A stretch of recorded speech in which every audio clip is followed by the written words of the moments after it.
Halo teman-teman, gue Fahri Nofriza dan selamat datang di Si Konspi.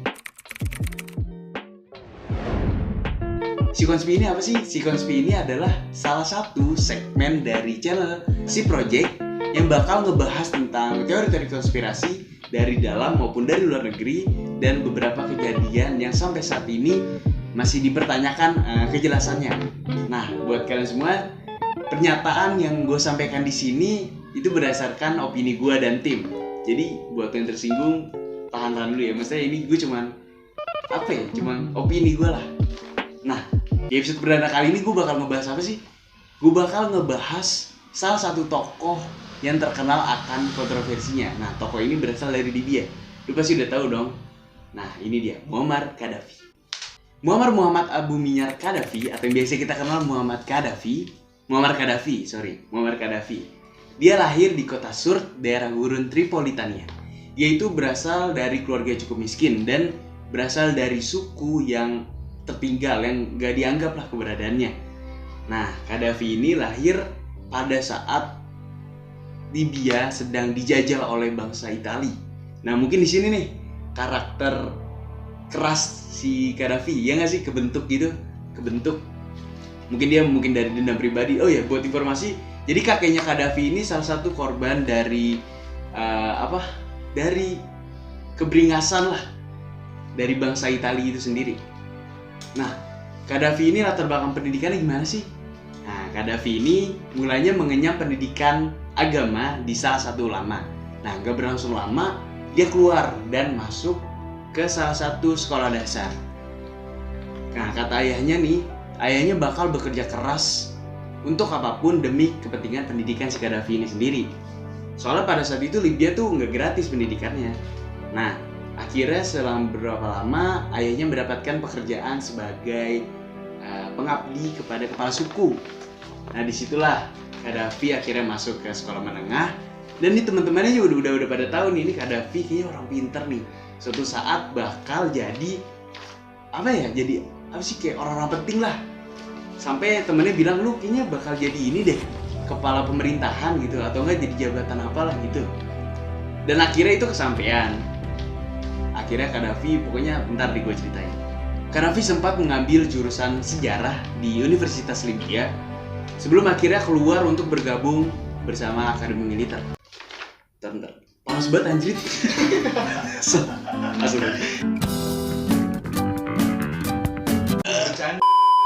Oke, lanjut. Meskipun dia keluar dari universitas, dia lebih memilih Akademi Militer karena menurutnya militer itu sebagai alat perubahan politik atau revolusi. Gak sampai di situ, dia dikirim juga ke Britania Raya untuk mendapatkan pelatihan militer lebih intens. Lalu hubungannya dia sama Akademi Militer sama politiknya apa sih? Nah, pada 1 September 1969, Gaddafi melakukan aksi kudetanya terhadap Raja Idris. Jadi Raja Idris ini adalah salah satu kepala pemerintahan Libya pada saat itu. Raja dikudeta, coy. Buset. Raja Idris ini dikudeta pas banget dia lagi perjalanan medis ke Turki. Si Gaddafi ini bersama teman-temannya melakukan kudeta. Kenapa sih dia ngelakuin kudeta? Karena dia gak puas gitu sama kinerjanya dari pemerintahan Raja Idris. Salah satunya kebijakannya tentang minyak bumi. Karena kata Gaddafi, menurutnya di kebijakan itu banyak praktek korupsi dan pokoknya banyak lah korupsi gitu. Dan salah satunya adalah Raja Idris dianggap pro-Israel dan lebih bersahabat dengan sekutu-sekutu Barat. Jadi notabene di sini adalah Gaddafi ini sangat anti banget yang namanya Amerika dan negara-negara Barat. Nah, terus setelah dia jadi pemimpin negara Libya, kebijakan apa aja sih yang dia kasih? Yang pertama kali dia keluarin, kebijakan pertama kali yang dikeluarin adalah menutup pangkalan militer Inggris, Amerika, dan di Libya. Dan ini udah ketahuan nih, dia sangat banget anti negara-negara Barat. Lalu berikutnya adalah listrik gratis. Tapi listrik gratis ini masih simpang siur karena menurut IMF listrik gratis ini kayak nggak mungkin gitu. Masa 42 tahun berkuasa tanpa ada tagihan listrik spesial pun. Nah, ini masih kayak simpang siur gitu. Nah selanjutnya ini bahan bakar murah. Terus ada pendidikan kesehatan gratis. Nah terus ini ada tidak berhutang ke negara-negara asing. Nah kalian tahu sih kenapa dia berhutang ya, karena penghasilan dari minyak bumi ini cukup besar. Sampai akhirnya dia buat proyek terbesar di negara Libya yang pada saat itu, yaitu membuat sistem irigasi terbesar di Libya. Kenapa sih dia kok buat sistem irigasi? Ya karena pada saat itu Libya dilanda kekeringan. Dia jadi kayak membuat apa ya, dia rakyatnya nggak ngerasain ini lagi. Jadi dia ngebuat proyek, namanya proyek Great Man-Made River.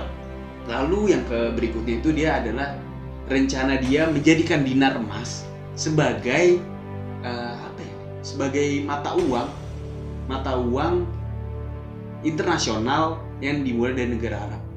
Lu kebayang gak sih dolar diganti sama dinar emas? Nah terus kayak elit-elitnya itu kayak pada kepanasan. Nah ini mulai masuk. Nah terus alasannya dia diturunin apa sih? Nah kebijakan diktatornya. Yang pertama dia menerbitkan undang-undang yang melarang orang-orang yang berbeda pendapat sama dia nih. Jadi kayak kenal gak sih lu di negara ini ya, di negara sebelah.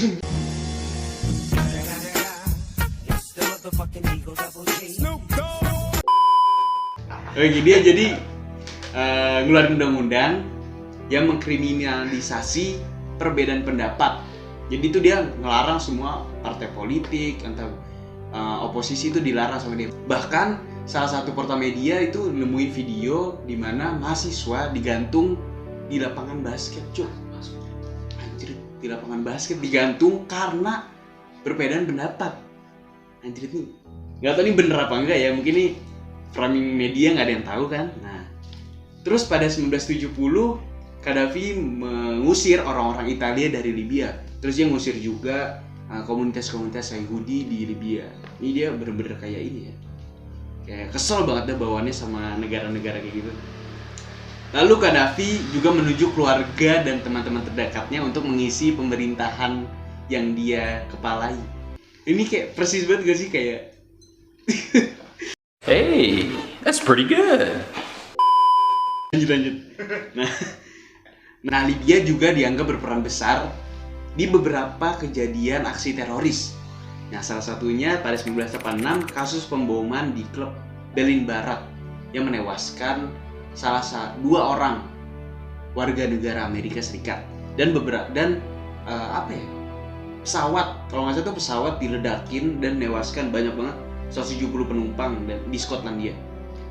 Nah terus Ronald Reagan pada saat itu Presiden Amerika Serikat memerintahkan untuk membombardir kota Benghazi dan kalau nggak salah ya kota Benghazi dan Tripoli itu dibombardir gara-gara itu. Gila, gokil coy, dibombardir. Oke, jangan main-main sama negara itulah Amerika ya. Nah, lengser dan kematiannya nih. Pada Januari 2011 itu terjadi revolusi besar-besaran khususnya di negara-negara Timur Tengah. Yang pertama itu ada Tunisia yang menuntut turun Zine al-Abidin dari kursi kepemimpinannya. Terus ada penguasa Mesir Husni Mubarak itu juga diturunin. Dan selanjutnya itu adalah Saddam Hussein.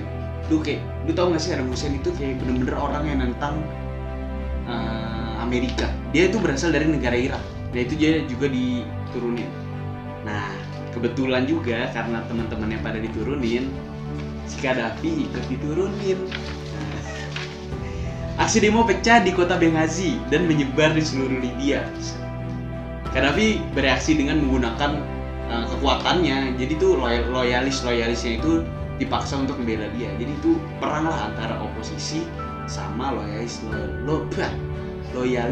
dia anjir. Sampai belibet gue ngomong. Oke lanjut, di akhir Februari kelompok oposisi Libya itu namanya kalau nggak salah ya NTC, DTN atau apa gitu. Nah itu dia bergabung sama NATO. Nah buat lu yang nggak tahu, NATO itu adalah kayak isinya itu anggotanya adalah Amerika dan Inggris dan beberapa negara barat lah pokoknya. Dan akhirnya puncaknya pada tanggal 20 Oktober 2011 Gaddafi dikepung di salah satu pipa drainase. Jadi itu dia di pipa itu ngumpet sama loyalisnya. Dia ngumpet di situ, akhirnya dikepung nih sama pemberontak. Akhirnya diseret dan di kepala dia tuh dia kena luka gitu, kayak kena granat gitu, pokoknya kena kekerasan gitu deh.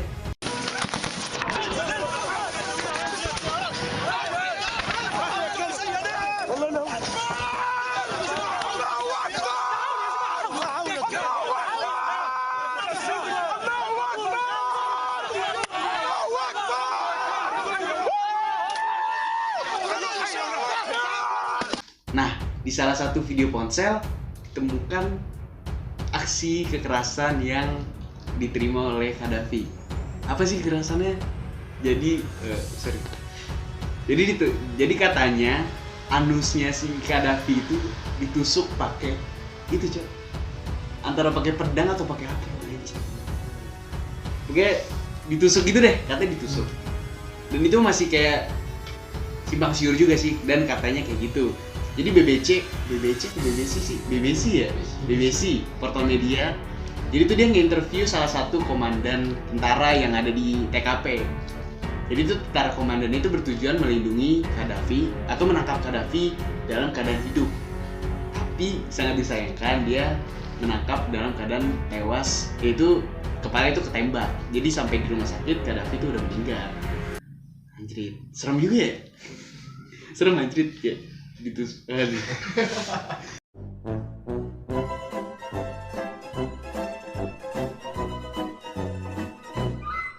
Oke gitu deh.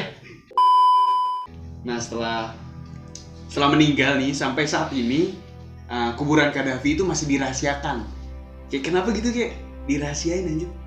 Jangan-jangan Qaddafi belum mati. Lanjut. Terus teori-teori konspirasi yang beredar. Katanya nih, Libya diiming-imingi demokrasi oleh negara barat, padahal tujuannya itu ya melengsarkan Qaddafi, tapi diiming-imingi demokrasi. Dan dari beberapa tahun setelah kematian Qaddafi, rakyat Libya tuh di interview gitu. Gimana sih setelah kematian Qaddafi? Tau gak jawabannya apa? Dia nyesel. Gokil nggak tuh? Nyesel karena ikut serta dalam penggulingan si Qaddafi. Nah dari sini lu udah tahu nggak sih, kayak ternyata tuh rakyat Libya diperalat demi kepentingan negara-negara yang kayak negara-negara barat gitu. Nah teori konspirasi selanjutnya itu adalah kebijakan Qaddafi tentang uang dan minyak. Jadi Qaddafi itu yang tadi yang gue bilang, jadi itu dia kayak mau nerapin uang dinar emas sebagai alat mengganti dolar dalam transaksi minyak. Nah, lu tau gak sih kalau udah urusan sama minyak, terus ekonomi diacak-acak, ini udah pasti ditindas, udah pasti dibunuh. Assalamualaikum. Nah, terus selanjutnya itu adalah intervensi negara penghasil minyak. Soalnya ini kejadiannya sama banget kayak di Irak, kayak Afghanistan nih yang terbaru. Lu gak sih, gak jauh-jauh dari si Amerika. Bercanda. Pokoknya gak jauh-jauh dari negara barat ya. Jadi tuh negara-negara barat kayak menginvasi salah satu negara-negara penghasil minyak gitu. Gokil aja. Enak ya jadi negara adikuasa, jadi kayak lu mau apa tinggal bread.